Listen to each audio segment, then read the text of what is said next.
what do you get when you cross a know-it-all newspaper columnist with an awkward, unsophisticated everyman? Yeah. Well, I'm just not sure about that right now.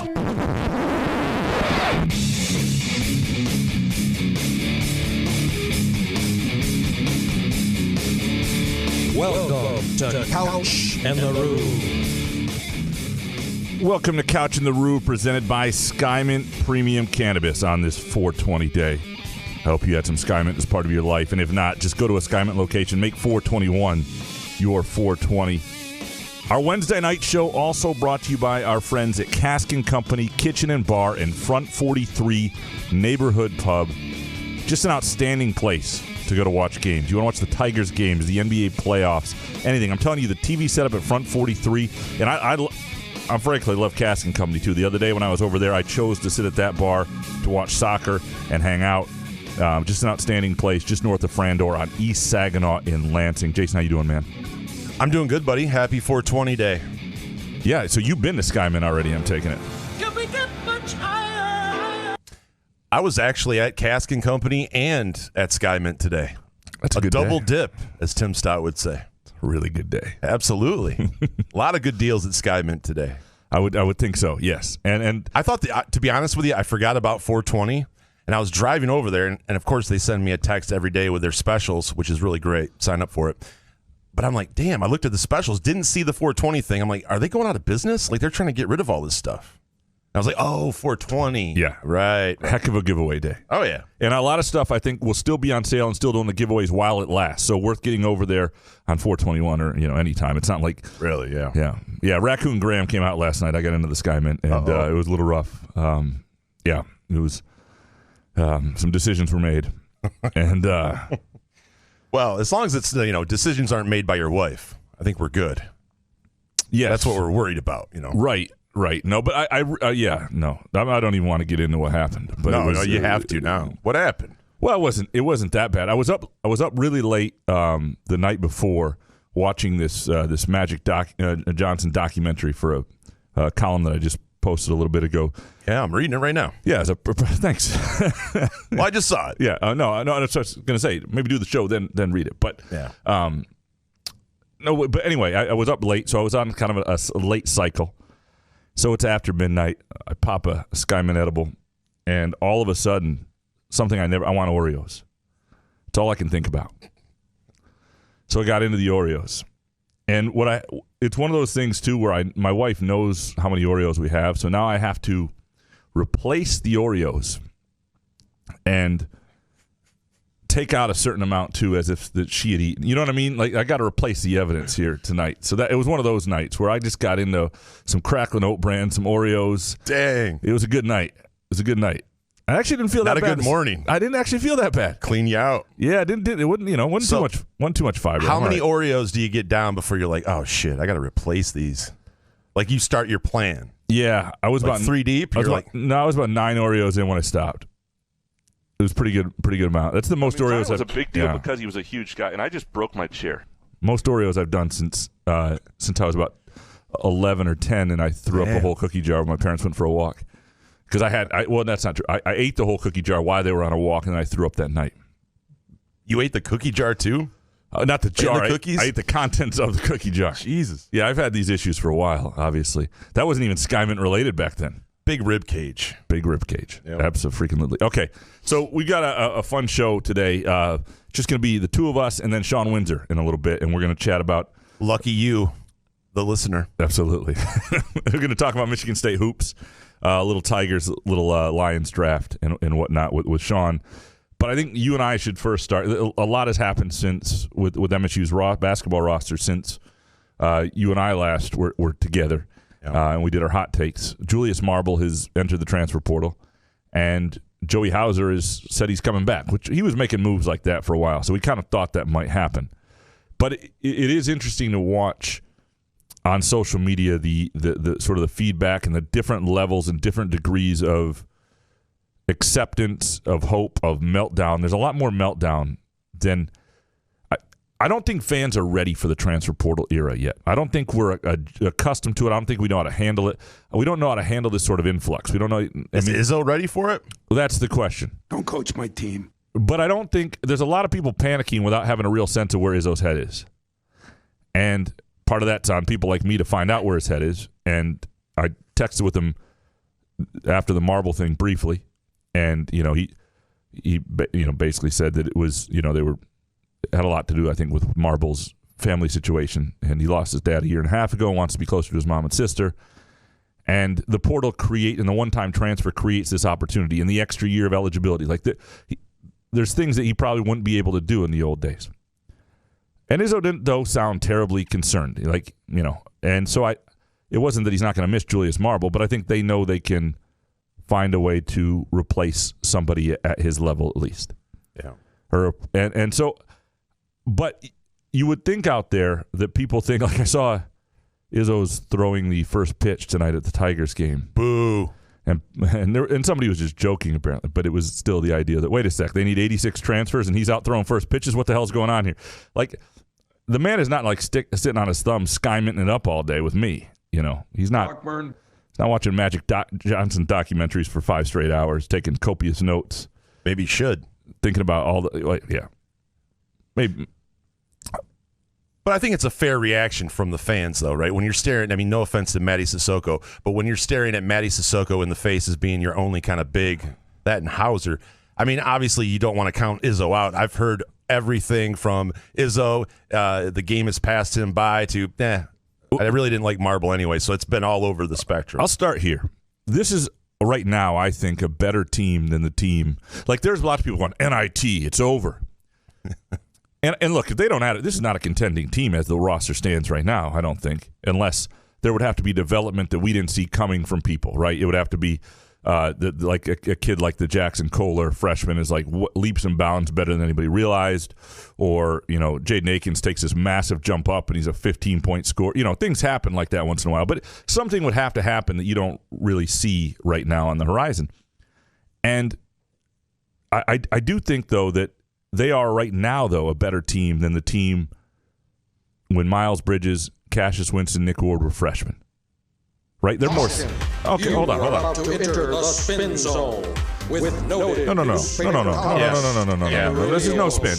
That was a freshman-led team with talent without seasoning, right? This team currently, right now, is more talented. Was a better team. I don't say more pure raw talent, but better team. Yeah, more seasoned at the point guard position. More. I'll take the other team. That team.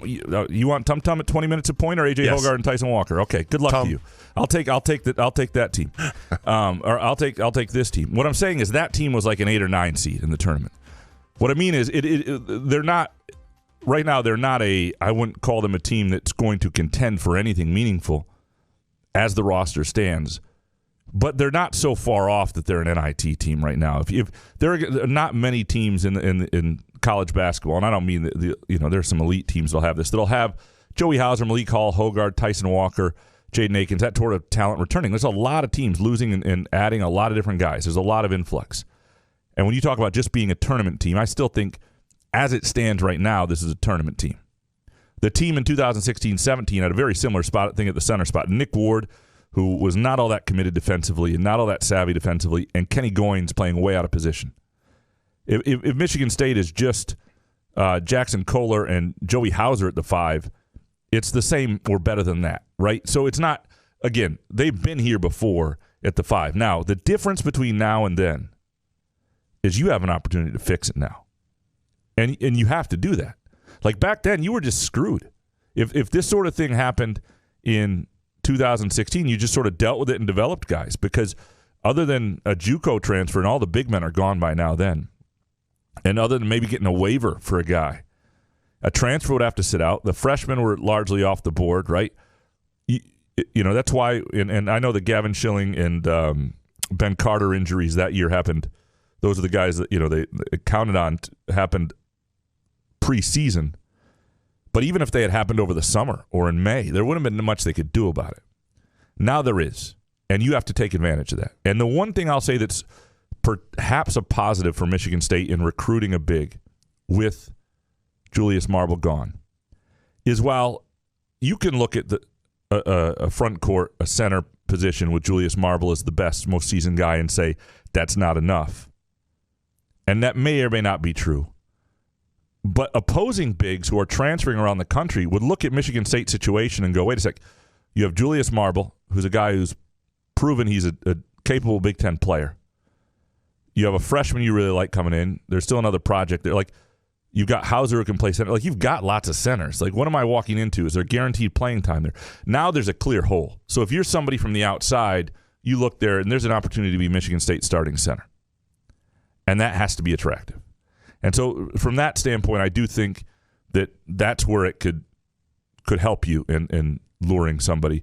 The other difference now is who you need to bring in changes. Like before, the baseline was you're not going to bring anybody in who doesn't make you considerably better than you would with Julius Marble, right? I mean, you already have Julius Marble. Why would you bring in anybody less than that? You got young guys you're trying to develop with them. You've got a guy who can give you 20, 25 minutes at that level, who's shown he's a capable offensive player and all that stuff.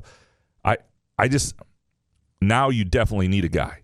And so, you know, if you find another Marble, a little different player, I think what you're looking for right now is a more defensive, rebounding-minded dude.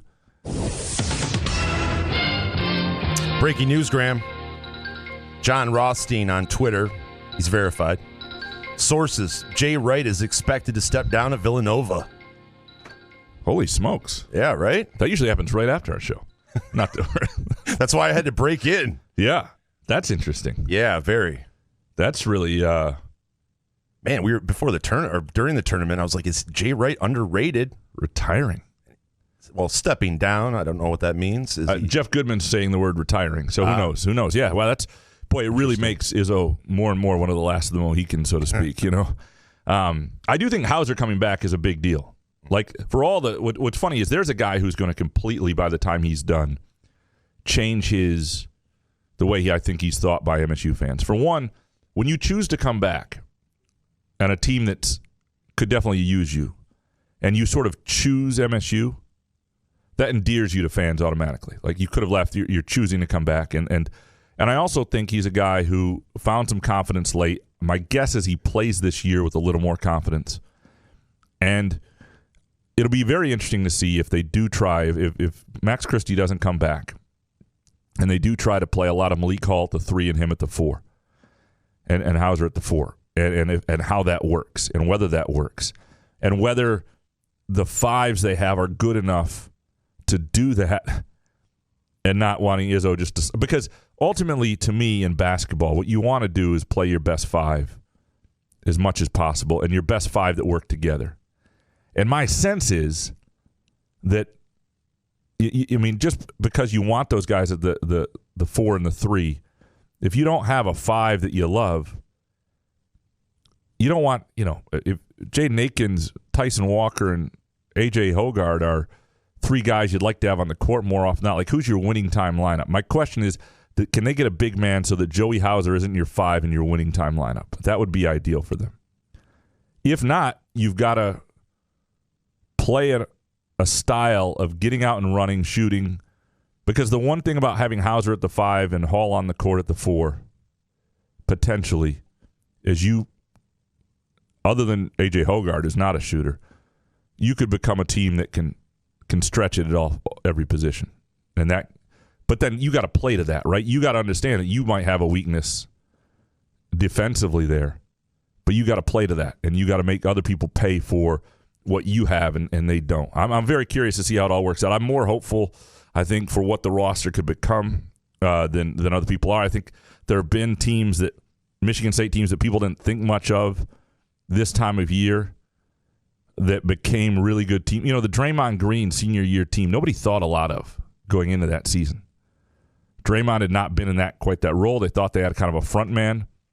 But other than that, there wasn't a lot of certainty about what that, and you start looking at who those players were now, and you're like, oh, those are good players. But going into that year, that was not the way people thought. I think that was an unranked team into that first Champions Classic or whatever that was. They played New York against Duke that year when they played them tough. There have been lots of years where you kind of said, I don't know.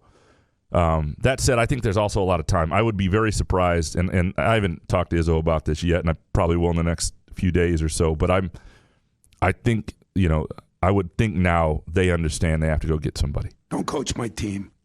And I also think these conversations have been had before. Like, we're just not always 100% involved in when these are happening, right? We don't know minute to minute, day to day, who they think they need to get, who they may be talking to. And I think that's just something to... Would it help if, they were transparent with that stuff? I know some things are personal, but I mean, if Marble is leaving for family reasons, I feel like you could say that. No, what he needs is this. What Tom Izzo needs is he needs a year where people are a little panicked by this transfer stuff, and he goes out and answers it with a couple guys.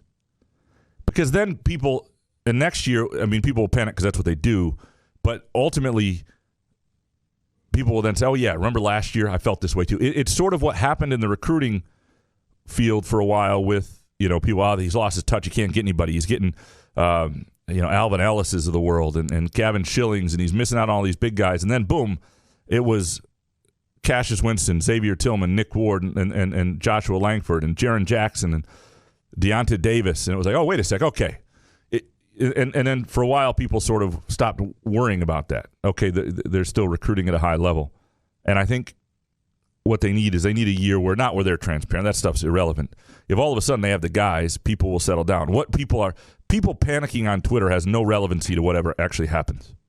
It's just our usual. It doesn't? People think it does.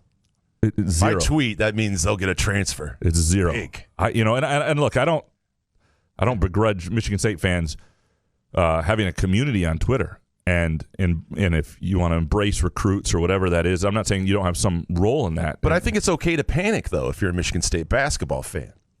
The program isn't where you want it to be right now. Max Christie might not come back, and Marble's leaving. So what are you left with? That's what the issue is. I don't mind a sky is falling thing here and there, but let's wait at least to see what Izzo does. Absolutely. I just think it's too... because I was wondering if maybe he talked to Marble and was like, if we bring someone in, I'm still going to have you come off the bench. That coupled with the family situation, then he's like, all right, I'm out of here. It's possible. I have not had that conversation with either of them yet. What actually transpired? I just think it's one of those things where Izzo does not sound panicked to me, and I don't think that's because he doesn't give a shit. And I don't know. Not giving a shit Izzo might be fun. Sky-mented Izzo? Yeah. I'm just really cheating like Bill Self. Yeah, I'm just telling you, it just doesn't. Nothing I've heard from him firsthand or through anybody else or anything sounds like a man who's worried. And in the last conversation I had with him, which was after Max Christie declared, I think. I'm trying to remember when that was. Maybe it was after that even. Whenever it was him. He basically said, he reiterated how important it was for him to get back to the Final Four. Like, he is still driven by that. And so I don't think a driven guy, it's not in his nature to just watch the program fall apart. Like, I think that's what people think is happening. And I would be very surprised if that's what happens. But look at Jay Wright. Did we know, obviously, Villanova, you don't cover them, obviously. But, maybe did they see signs that Jay Wright wanted to retire? I didn't really see any. So could Izzo do the same kind of thing where he's just like, I just have enough. I had enough. I guess it could happen. I don't see it. Okay. Well, let's get Shawn Windsor on the phone, and we'll talk to him a little bit about it. Let's you want to take a quick break and get him? All right, we'll take a quick break. We'll be right back. Couch in the Rube, presented by Skymint Premium Cannabis and Front 43 and Cask & Company. Firekeepers Online Casino and Sportsbook is the site to play. Get your Vegas on right now from your phone, tablet, or laptop. All the hottest slots and tables, plus sports betting featuring in-game wagering. Download the app at firekeeperscasino.com. Go with the name you know. Firekeepers. Terms and conditions apply. Must be 21 or older and located in Michigan. Gambling problem? Call the Michigan Problem Gambling Helpline at 1-800-270-7117. Where else can you cheer on your team? Enjoy a mouth-watering burger or savory sushi. Sip on handcrafted cocktails or one of 46 beers on tap. Take your game day or date night to Cask & Company Kitchen Bar or Front 43 Neighborhood Pub near Frandor. Two amazing places with one awesome blended modern American Asian menu. Catch the game on one of 30 60-inch TVs or stop in for the all-you-can-eat lunch buffet. Enjoy happy hour or elevate your night out at Cask & Company or Front 43 on East Saginaw in Lansing. Wherever you are on your cannabis journey, let Sky Mint Premium Cannabis be your guide, your friend, and your place. Whether you're curious about cannabis or a seasoned connoisseur, Sky Mint's knowledgeable staff will help you with a vast selection of products to choose from to fit your needs. Sky Mint believes access to the best cannabis helps people do good and feel good, so they grow it right here in Michigan, giving you high-quality, locally grown cannabis at highly accessible prices. Visit skymint.com for special offers and location information throughout Michigan, and use the promo code CouchAndRube20 for 20% off your first visit. Sky Mint Cannabis. You'll love this place. Find Couch and the Rube podcasts on Spreaker, iTunes, iHeartRadio, Spotify, YouTube, Facebook, Google Podcasts, CastBox, and the Rube's favorite podcast addict.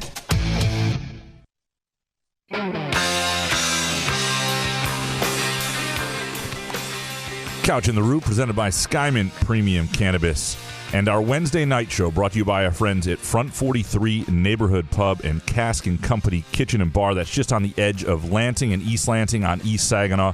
No better place to catch a game. Tigers game, NBA playoffs, whatever it might be. Outstanding menu and beer selection as well.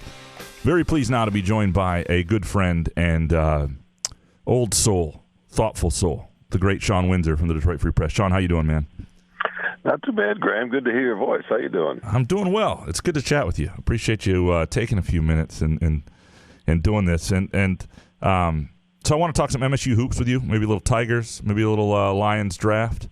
But let's start with MSU and what's sort of happening with Julius Marble leaving and Joey Hauser staying and Max Christie probably on his way out. And you see a little bit of the MSU world panicking a little bit, and yet I don't sense that from Izzo yet. I'm wondering where your head is about this roster and the program right now.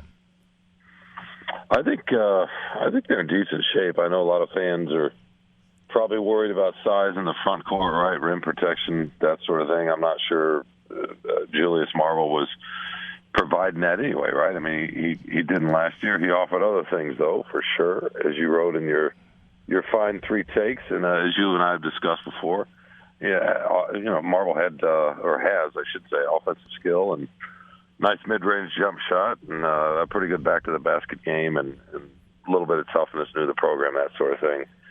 But I kind of like the roster. I mean, obviously I think their ceiling is better next year with Christie, but I'm with you. I don't know that he comes back.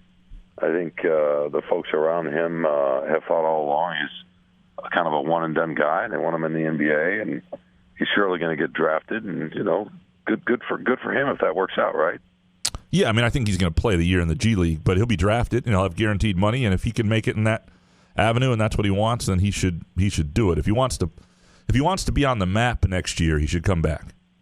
If he wants to play in front of minor league crowds and build his game to there, then he should take the money and get drafted now. But that's really up to him. I mean, somebody like me would actually go to Europe. I'd rather do that and find that to be fun. But you're just looking at the food and the menus and all that sort of thing. No, but it depends on where Christie goes, right? He could get to a team where he's kind of up and down, back and forth, and that wouldn't be so bad. And the competition, obviously, in the G League is a different level than even in Division I ball. And a lot of guys have shown that that's a pretty good way to learn. There's a player who played down the road from you at Chrysler who spent some time in the G League who may end up being an all-star here not too much longer in Jordan Poole. Not that everybody's going to follow the path. That is the comparison, though, that people, I think that he will hear, right, is the Jordan Poole. The NBA people will tell him that you can be Jordan Poole. And Jordan Poole had a little more edge to him, I think.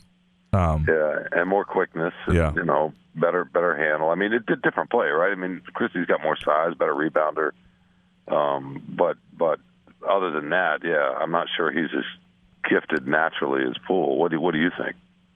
It's a good question because I think he's maybe just as gifted, but I think so much of basketball, physically gifted. I think so much of basketball, though, is upstairs. And it's in your ability as a competitor and your ability to play with that mental edge and your ability to think the game. And I'm not saying Max Christie can't do that stuff, but I do think that stuff separates you and separates guys who have long, lucrative careers at times when there's not a whole lot else that separates them. I want to ask you about, like, you just said you kind of like this roster. Take me through liking the roster. I think because a lot of people would push back and say, how could you like this roster? Well, I think it losing Christie, and obviously it's not a done deal, but I'm with you.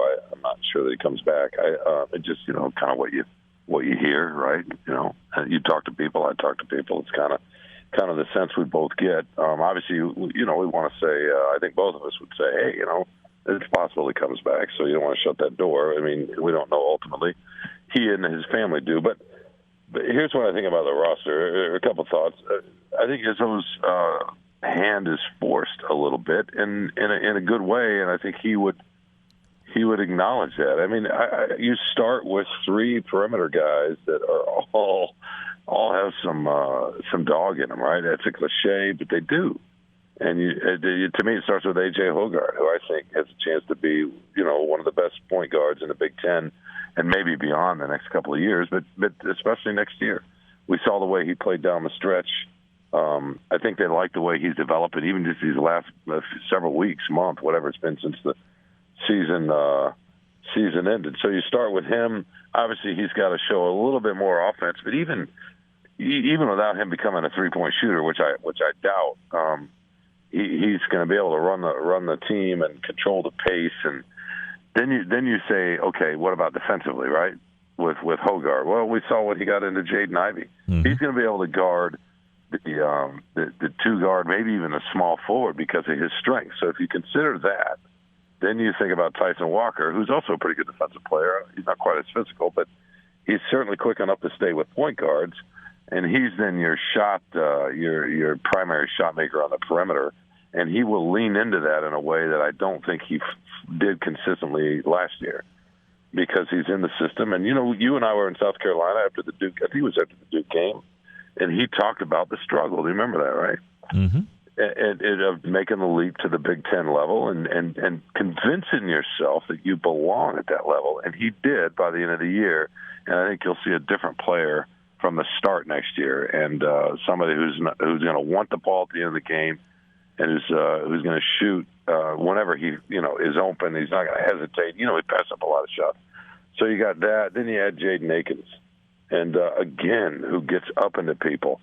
Defensively, you think, okay, there are 3 small guys, but he's going to play all 3 of them at the same time for stretches you watch. I've already had some conversations with guys up there who acknowledge that.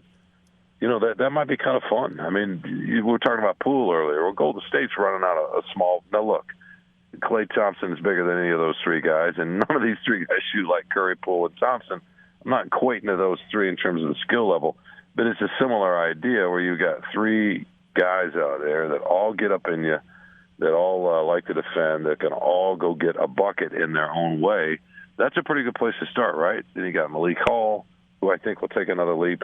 And I thought Hauser was coming back all along, just in talking to people. And obviously he didn't jump out there like Gabe Brown and Marcus Bingham did and announcing he was leaving. And you and I saw what Hauser did the last few games of the year. He finally felt free, and he played free, and he looked free. And if they're going to get the guy that played against Davidson, and I thought he played well against Duke too. I did too. Even Biden up Banchero a couple of times. If that's the guy they're going to get for a whole year, who said he finally kind of accepted what it was like, and that he finally feels a little bit of love and all that, right? That's a really good player. That's the player they thought they were going to get when he transferred. Yeah. So that's 5, good to really good players right there. And then, obviously Sissoko's got to take a little bit of a leap defensively and give you some minutes. And then the freshman, the big freshman coming in, Kohler, right? Yep. He's got skill and size, and maybe at least if he can box out and rebound, he's not going to rim protect.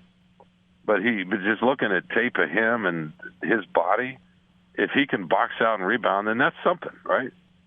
Kevin Love couldn't. I'm not comparing him to Kevin Love, but Kevin Love didn't jump either. He was one of the best rebounders in the NBA. And to me, that's the thing, is the rebounding. I understand rim protection is important, but if you've got guys out front that are going to help keep guys out of the paint, you're going to have good perimeter defense. The rim protection won't be quite as important. What's more important is keeping guys from crashing the glass. And if Hall can rebound some, which he has the capability, and Hauser can do it positionally at least, and Kohler can do that in Sissoko, then I think you're okay. I think they got the makings of a sneaky good team. Yeah, I mean, I still think the bones are there, and that's what I wrote, a good team. Like, I do think that there is – it's interesting because there's a chance right now that they've got 9 scholarship guys. And you never know what a Pierre Brooks does, what sort of leap he makes between freshman and sophomore year. Ideally, if you're Michigan State, he's a rotational guy in year 2, right? That you can count on. He's a wild card, right? Right, absolutely, because he's a guy who has great range, but you haven't seen it at MSU yet. He's sort of he's still very much an intriguing player, but I don't know what he's going to be. But you've got 4 openings. How many of those do you think he fills? He's not going to go into the season with nine scholarship players. That's really risky to do. And I think even wanting to keep some open, I think now you've got to look at giving yourself some options with another big and just giving yourself some flexibility and maybe another wing. What do you think he does? Well, those are the two areas where you would for sure want to go, right? I mean, another wing, absolutely. I mean, if Brooks doesn't take that leap just in case, and you're not going to be able to play all 3 of those guards for 40 minutes, time, right? I mean, right. No, but there are going to be nights and stretches and matchups where you're going to be able to have those 3 guys out there just wreaking havoc. I mean, we've seen that from time to time.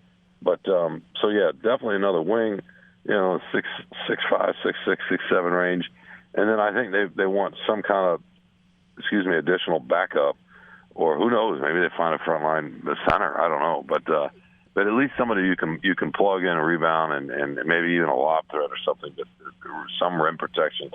But those are the two areas I would think that they would be looking at right now. We know what Tom thinks about the portal. Yeah. We know his feelings on that, but he's also, and he will tell you this, and he's told you this, he's told me this, this is the system, and he's going to navigate it as best he can, and he's going to try to take advantage of the fact that so many folks want to change places, and he's going to try to grab a couple of those guys. And I would be shocked if he doesn't find at least a couple of them. I don't know that they'll be maybe at the level that's going to excite the fan base, but I don't know that they need stars, right? They need maybe guys to fill out a rotation. I mean, I think what they have I think the thing that the thing that Hall and Hauser give you is some flexibility. He's talked about playing Hall at the 3 more as well, right? And Marble can go, Hauser can go 4-5, and so both those guys give you some flexibility there. While I think they need to add a wing, I don't think that's as. I think you want to. The one thing about losing Bingham, and I said this earlier, or not Bingham, sorry, Marble. I'm all over the place in names today. Is that now there's a clear opening. If you're a transfer looking at Michigan State, before he left, unless you were a really high-end guy, the obvious minutes weren't as clear. Now there's a chance to be the starting center at Michigan State. Like, that's got to be – I would think that would be attractive to some of the guys out there. And it may be easier to recruit out of the portal without Marble there, just from an outside perspective. But we'll see. I do think it has a chance to be a decent team. I still think Christie coming back would be the key to them sort of having that potential for a next level team if he took that stride and he came back. And if he doesn't, it's a lot less likely to happen. But you're right. The sneaky good is probably a decent way to say it. Well, I mean, think about it. I'm trying to remember if we saw Akins out on the floor at the same time as Walker and Hogart down the stretch. I cannot remember. Yeah, I'm trying to recall too. And I know that small. So it's just 5'11". Hogart's 6'3". He's every bit 6'3" and wide, and Akins is 6'3". I mean, that's small. There's no question.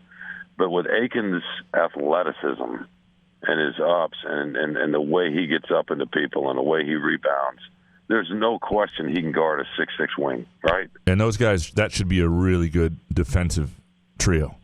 without absolutely, absolutely. Yeah, there might be a few teams here and there where you hope Brooks, or if you go get a wing, you're going to have to rotate that in, or maybe Marble. Excuse me, Hall. I'm doing the same thing you are now. Maybe Hall can play a little bit of the 3, right? And then Hauser's your 4. And then you got Sissoko at 5, or maybe a transfer. But because Hall has shown enough skill out on the perimeter, right? I mean, he's certainly shooting, but the ball on the floor a little bit, and maybe that ball skill gets a little bit better. I don't know. It's just, I think when you got 3 perimeter guys like that get after it the way they do, and have kind of the skill level the way they do, especially Akins and Walker in terms of shooting, that's not a bad place to start. And there's no guarantee that Christie is going to come back and take that leap. He had a lot of work to do this offseason. You're talking about Poole. I don't know. I mean, I have to humbly disagree with you a little bit, man. Poole has a lightning-quick release, a lightning-quick first step. How many times do we see Christie get his shot blocked? Yeah, a jump shot, right? I mean, it's a slow gather, it's a slow release. Now, obviously, he can improve that and work on that. And the thing I loved about him the most was he had some toughness to him. He loved rebounding in traffic, and he fought. He's a good defensive player too. But offensively, I mean, obviously he's going to get better, but there's no guarantee he was going to come back as a sophomore and be that player. I mean, who knows? I mean, maybe Hogart or Akins. I don't know, right? Yeah, they love Akins too. I mean, they do. I mean, they made that clear from day one, and I think they see the potential in him to be a really, really good, 3-4 year guy for them. That I really think it'll be interesting to see to what degree his offensive game goes next year. Because I think defensively, there are lots of things you can picture him and having an impact and being very important. But if the roster sort of is what it is now in terms of who the impact guys are, they're also going to need him to take a step offensively and be a guy. Think about it this way. Can he do what Gabe Brown was doing offensively? I mean, I don't know if he can shoot quite like that, but Gabe was up and down, Brown was up and down too, right? Yeah, absolutely. Now he had a lot. He had the explosion in the first half against Duke, but can Akins provide? Go out and get you 18 on any given night. I'm not saying this was going to average or score. Score average every game, but does he have that capability? Can he fill in? Because if you think about it that way, he's a better defensive player. He rebounds every bit like Brown, probably better in some ways. And Brown is 6'7", and Akins is 6'3". But can you see that swap in your mind? Sure. I mean, they're different. They're different players, but he's a better rebounder. Conventional. Different. There's no doubt. I mean, we saw games where he had 12 points this year. He's further ahead of where Gabe Brown was. Gabe Brown had one real big game as a freshman, I think, but he's mostly further ahead of Gabe Brown, right? And where Gabe was most of his freshman year. So can he be what Gabe Brown was as a senior? In some ways, I think you want more than that because he's so different defensively, and he can give you different things. As a shooter, though, that's a fair question. Yeah, that's the trickiest part is just the catch and shooting. But Akins is going to attack the rim more, I would think, next year, right? You can see that and all the other little things he's going to do. And look, I'm not saying it's going to happen. I'm just saying that the sky's not completely falling. This guy's got a chance to be a really good player. Yeah. Like really good, and maybe it's not till his junior year, but I don't know. I'm with you. I just they might be okay, like even more than okay. Who knows?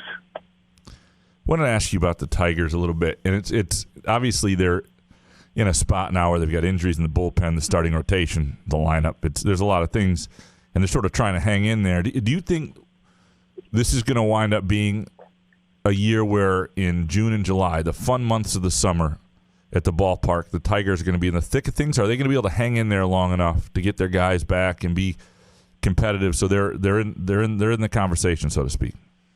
That's a great question. I mean, they're struggling to hit, right? Yeah. At the beginning of the season. I mean, and that's really the thing. They've had somewhat inconsistent pitching, but that's kind of to be expected. But they've also had some good performances already. But they've got a toughness about them already, right? They got a competitive spirit about them, and that might be enough to kind of keep them. They don't want to fall too far under 500. I mean, I know they're already a couple of games, and they've kind of been hovering, a game or two under 500. And if they keep having to play, God, the East is just the East Division, and it's just and the American League is just loaded, right? 4 teams last year with 90+ wins or some ridiculous number.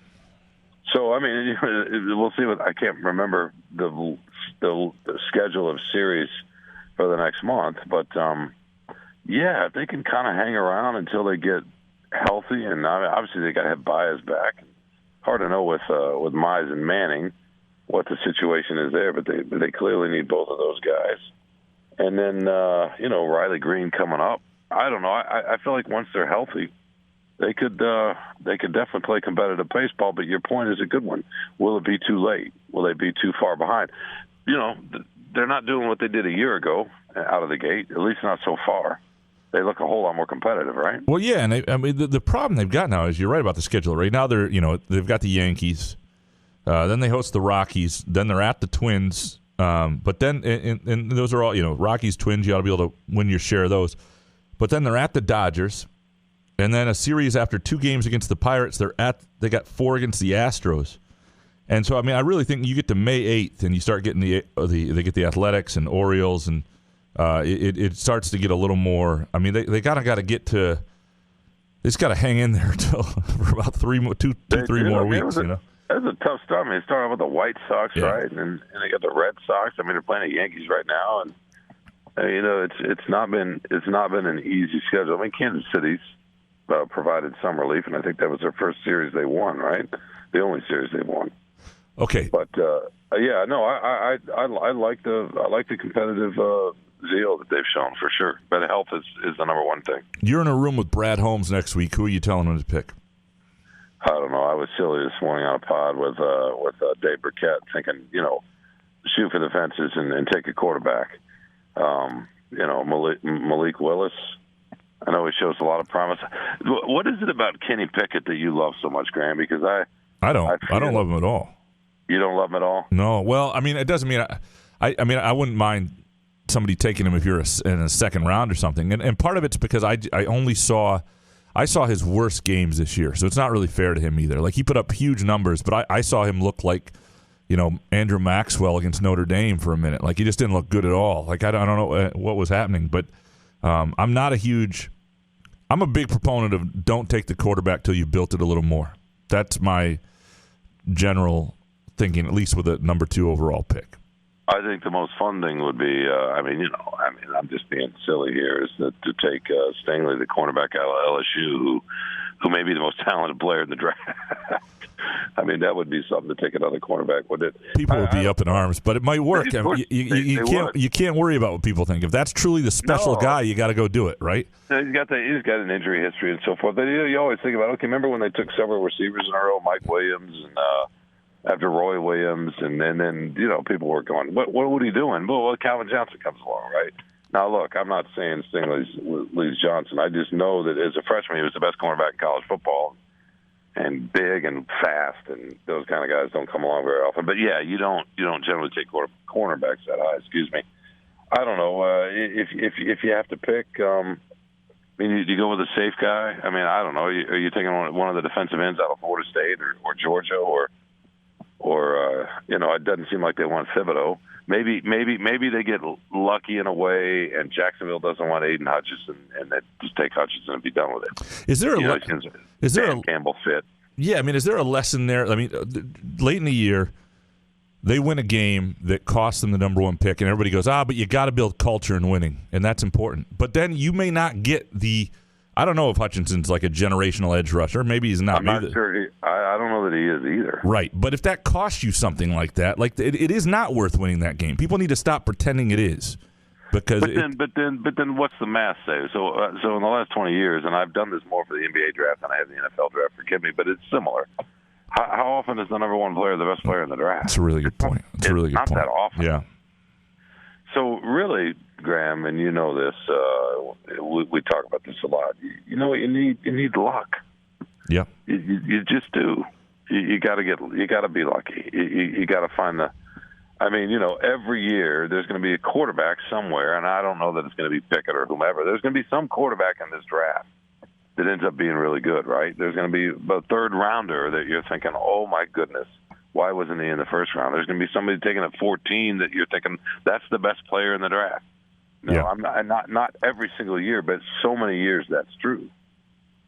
So maybe just go by who, I don't know. Do they go by need? Do they go by last year? They thought they were taking the best player, right? I think you do that again. I think you take the biggest difference maker you think you can find in the draft. I think that's who you go get. Who do you think that is? I have no idea, because I am somebody who absolutely agreed with every one of those receiver picks. Mike Williams, Roy Williams, Charles Rogers would have done it again. You do not want me drafting an NFL team. I would never draft you a lineman. My team would be full of. I'd have 12 receivers. I would win draft day all the time. I'd take the sexy pick, and my team would be a fucking mess. It would be. So who would you take? So you'd take Garrett Wilson out of Ohio State. I don't know if I'd take a receiver. I would probably take. I do like a rush end. I don't know. I would probably take the best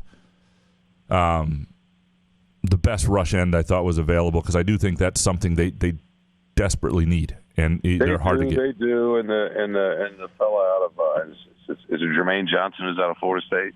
Yeah, I think that's Florida State. Yeah. I get him confused. I'm with Georgia and Florida State. I think Johnson's from Florida State. You see his name up there, and these are all good players. I mean, who knows if anybody's generational? But you go get a guy that could be a Pro Bowler, maybe not an All-Pro, but a Pro Bowler. But again, right? I mean, there are 2-3 defensive ends to choose from. How do you know which one's going to hit? You don't. No, you don't. You don't with any of these. Yep. Now, it's real high to take a safety. It's tricky to take a corner. But to me, look at your board. Who's the best guy? Who's the biggest difference maker? Trust it. Forget what the fans say.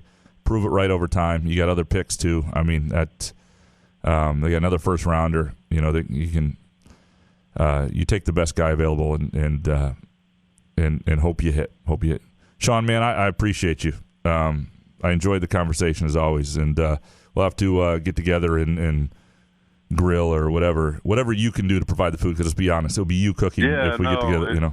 And we should watch some playoffs here at some point too, because there's some stuff that's brewing out there. I would love it, man. I'd love it. Talk to you soon. All right, take care. Bye.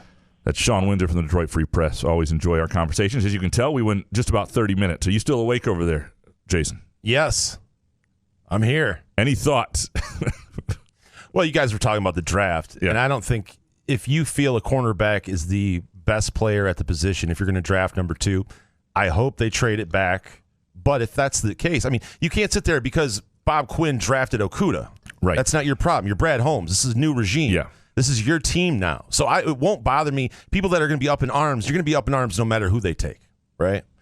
I mean, unless it's like Hutchinson falls to 2 or something like that. Honestly, this draft doesn't really excite me anyway. I'm dying and begging. I hope they trade back. I hope someone trades up for Malik Willis to get him at 2.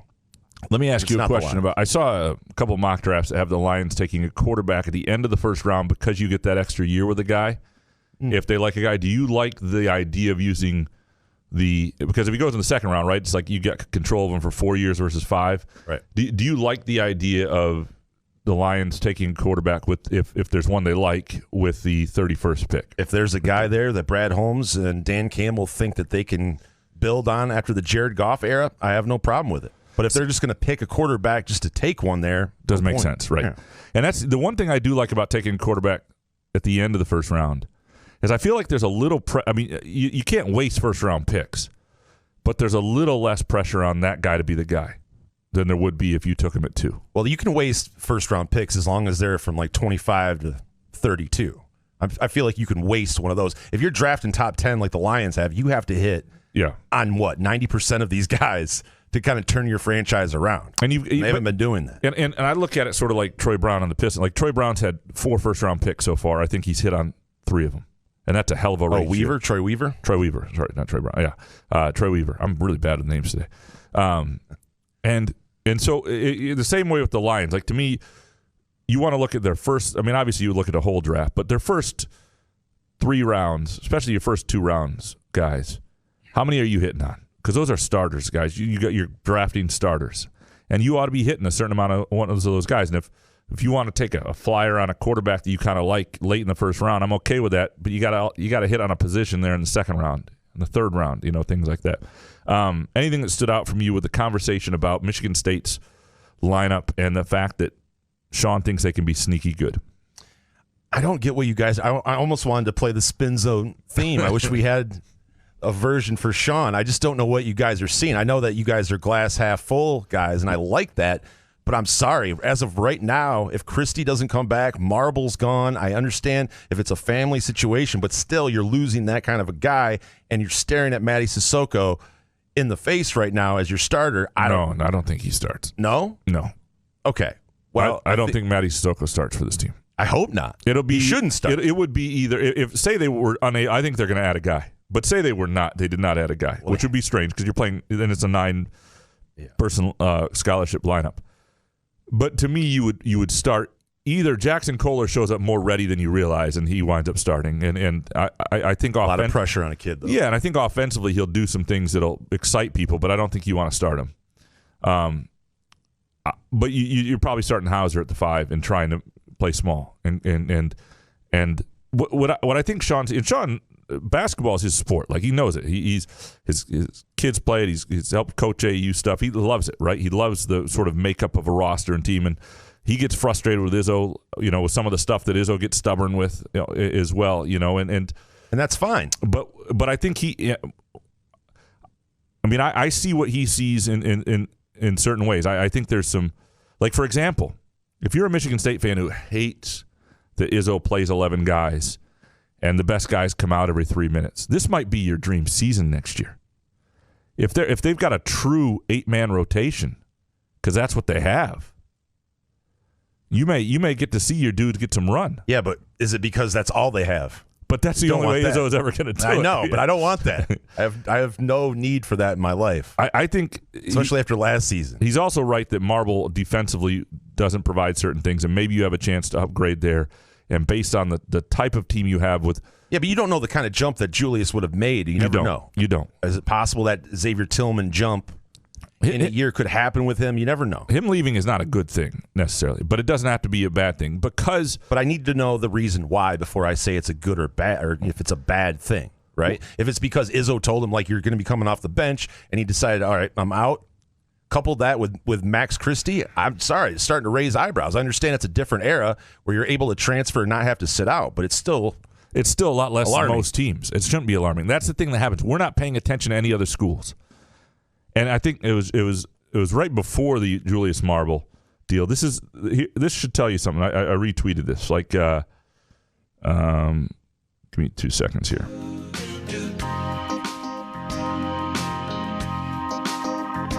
Okay. Thanks for your patience. Before and after, I don't know if anything else has changed, but before Marble announced he was going in the portal, there were only 11 high major programs.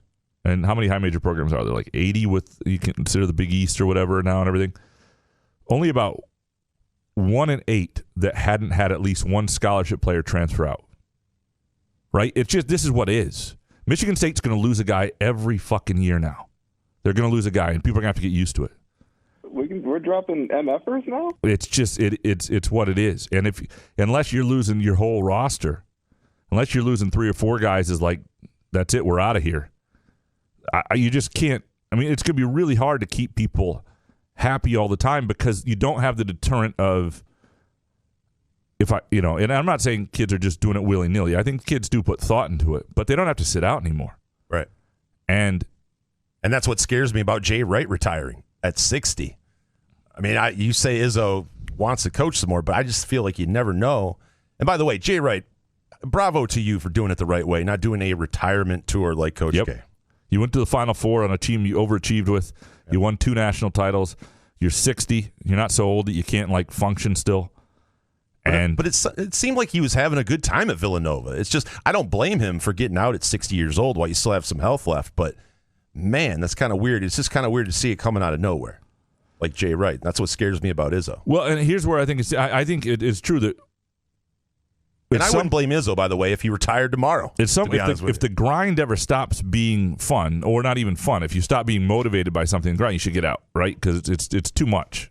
And I don't think Izzo's there. I just don't. I mean, this is who he is. Like, I mean, and I think he is intrigued by trying to compete now, right? I don't think he likes the transfer portal. I think he truly thinks it's bad for kids. And you know what? He and I disagree a little bit on it, but he's not wrong. I mean, it's the. But will he dislike it if he starts getting a couple guys in the portal? Yes, because that's who he is. He will absolutely hate it. He will love having them and hate the idea of it. And that's fine, because he is absolutely right. The transfer portal is not a good thing for kids. It's the right thing. It's the fair thing. But ultimately, it is not good for the number of high school scholarships that are coming out. It's not good for there could be and the data eventually. The only way this sort of course corrects itself is if 10 years from now we're able to really clearly look at the data, because you're going to need that, and say, look here, this is how many kids truly were screwed by this. It did not work out for this chunk of kids. And then you have to sort it. The only way it will ever change to me is if the actual athletes are involved in that conversation, whether they're unionized or whatever they are, right? Some sort of, the athletes agree, hey, you can't transfer your freshman year without sitting out, or something where they say, because we're looking at it now, and this is what happened to all these kids who transferred after that year prematurely, and it screwed them. This is what is. And you either accept it or you get out. And I think Izzo is still motivated enough to win again that he's going to accept it. And the thing is, he's not facing an uphill battle with it. That's the thing that I think he understands. But this should benefit Michigan State. He may not love it, but Michigan State is an absolute pole position when it comes to transfers. The absolute, I mean, a lot of kids, because the other thing is, by the time you're recruiting a transfer, and there will be kids who are on their third school or you don't want to mess with, are transferring for the wrong reasons, don't want to compete against others. You got to understand each kid. But there will also be veterans who are like, I just want to freaking win.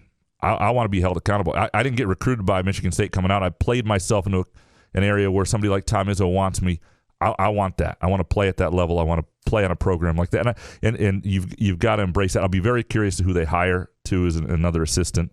And I'm not 100% sure where they are with that right now. What about the chances of Izzo calling Matt Ishbia and say, I need $1 million for Travion Williams? Let's do it. Well, I do think call Izzo after the show. Let's do this. Yeah, no, I did just miss a call from don't coach my team, from somebody who's sometimes feeding me some information. So all right, let's go. I don't know. We just put him on. Get out of here. No, we appreciate you listening. We appreciate Shawn Windsor coming on, and we'll be back. This is a Wednesday night show. We'll be back Thursday night with your Groovy Donut Twitter question. So we'll do that as well. We appreciate Front 43 and Cask & Company. Go to Front 43. Watch the games. Enjoy the menu. I'm telling you, it is an unbelievable menu. Great beer selection. Good vibe, both in Front 43 and Cask & Company. Cask & Company, more of a good date place where you can still catch the game. And thanks to Skyman. Enjoy 420. It's a night to celebrate weed. It's a night to celebrate Skyman. Okay. Twist my arm. Yeah. Good show, man. Yeah, man. Couch in the Room.